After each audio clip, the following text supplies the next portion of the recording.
जैसे ही जीवन हमें समझ आने लगते हैं, फिर से समझ की बाहर होने लगती है। कुछ पल शांति तो कुछ पल अशांति, कुछ पल मीठा तो कुछ पल कड़वा, कुछ पल मुस्कुराहट तो कुछ पल आंसू। जैसे ही जीवन में हमें कुछ मिलता है तो हमें एहसास होने लगता है कि हम उसे खोने लग रहे हैं, चाहे वो हमारी जीवन भी क्यों ना हो। कभी कभी मुझे शक होता है कि क्या हम यहाँ जी रहे हैं या मर रहे हैं। हम तो चाहते हैं हम जिए, हम तो चाहते हैं जीवन को और अच्छी तरह महसूस करें। हम तो चाहते हैं कि हर कोई खुश रहे और हम भी उस खुशी का हिस्सा बने। एक कष्ट रहित जीवन का सपना देखना कोई पाप नहीं होता है।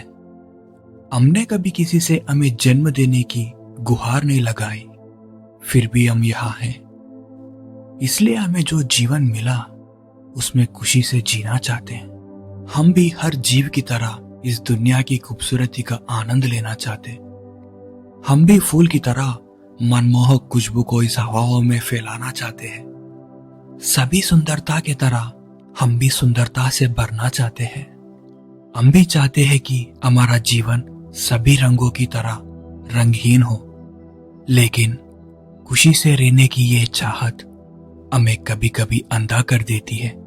ये चाहत इतनी संवेदनशील होती है कि सुख की एक छोटी सी झलक मात्र से ही हमें अपनी वर्तमान स्थिति से दूर खींच सकती है। ये सारी प्रकृति इच्छाओं की विस्तार है।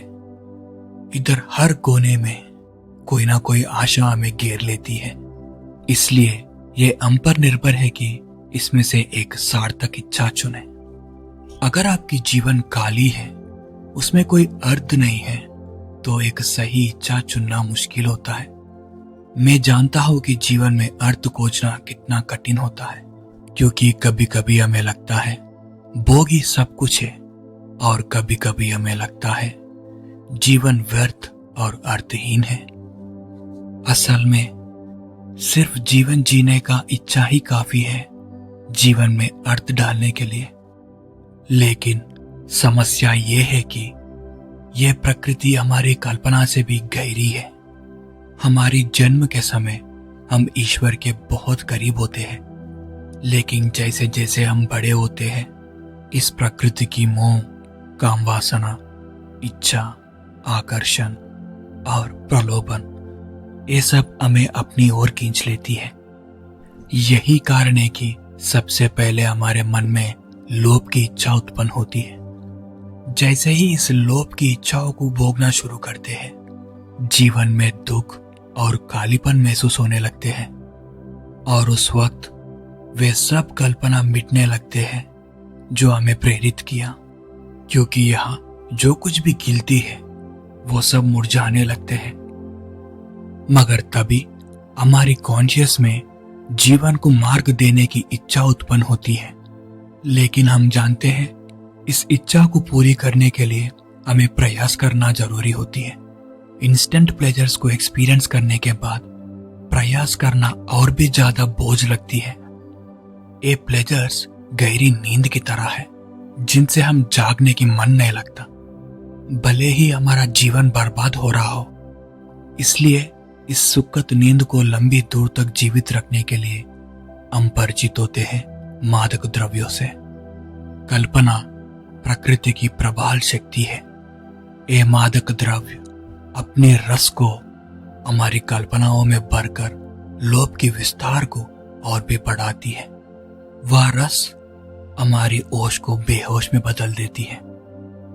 जिस प्रकार मधुमक्खी फूलों से रस पीती है, उसी प्रकार हमारा ध्यान इस मादक द्रव्य की रस पीती है। हमारे सामने चारों ओर सब कुछ आकर्षण से भरा हुआ है। इधर हर चीज आकर्षण से ही उत्पन्न होती है। वो चाहे आपका विचार, आपकी इच्छा, आपकी भावनाएं और जो भी हो। इधर अगर आप किसी चीज पे ध्यान देते हो तो उसकी आकर्षण आपकी ध्यान को भरने लगती है। आप जितनी समय इस आकर्षण को खिलने देते हो, उतना ही उसकी बंधन में फंसते जाते हो। हमारी दुख की कारण ही बंधन है। बंधन का मतलब बस इतना ही है कि इस आकर्षण में अपने आप को खो देना। इस मादक द्रव्यों को छोड़ना इतना मुश्किल इसलिए है क्योंकि हम उस नशे की दुनिया में एक संसार को रच लिया। हम इससे इतने जुड़े हैं कि हमारी थोड़ी सी ऊब भी हमें उसकी याद दिलाती है। गुलाब बहुत खूबसूरत होते हैं, लेकिन उसके नीचे कांटे भी होते हैं। ये नशे इतनी सेंसिटिव होते हैं कि इसके अंदर जाने के बाद इसको संभालना मुश्किल है। इससे उत्पन्न होने वाली एक गलत कल्पना काफी है हमारे जीवन को बर्बाद करने और हमें मानसिक रोगों से पीड़ित करने। आपको तो इस मादक द्रव्यों से मिलने वाली सुख की ही एहसास है, लेकिन मैं तो इससे मिलने वाली नुकसान भी एहसास कर चुका हूं। इसकी प्रारंभ सुख से शुरू होती है और बर्बाद के साथ समाप्त होती है।